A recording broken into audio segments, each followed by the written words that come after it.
You're on a road and you look around and all you see is snow. You can feel the cold, but yet there's a light quality that illuminates this scene. It's beautiful in its simplicity. I like to immerse myself just in the visual and the emotional part of the art. And then I love to look into the artist to understand their journey and aesthetics. White is a very, very difficult color to paint, and this piece is incredible. I'm totally drawn in and want to follow this road.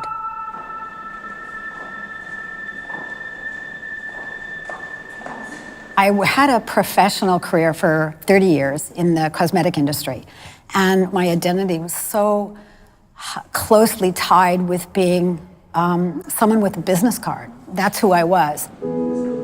I started working for Estee Lauder in Canada. I worked in Australia for 4 years, Singapore for another 4 years, and my last assignment was I was vice president of retail for Aveda.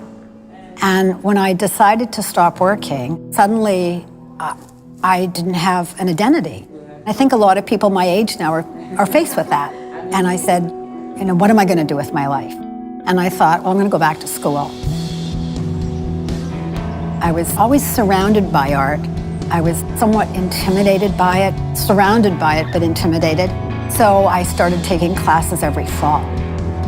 It's great to be on campus. And people ask me, well, do you feel kind of weird, because you're older? And I said, oh, not at all. I love being on campus. Girls in my class will come over and say, I love your shoes, which is the great equalizer with women, the shoes. I have a wonderful friendship with my professor, Dr. Gabriel Weisberg, and he unlocked a lot of things for me. Patte was always interested in asking questions. I love this piece, and I'm not familiar with the artist. Well, he's an artist that has a very diverse career. When I worked for Estee Lauder, it was always at the back of my mind, when I have time, I'm going to learn more about art. And, I realized that's really not what art is all about. Art is about appreciating it in the moment. Just because you don't know the answer or the right answer, it doesn't matter.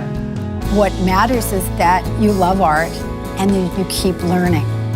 She's maintained that kind of appreciation for works of art now that she's had Mia.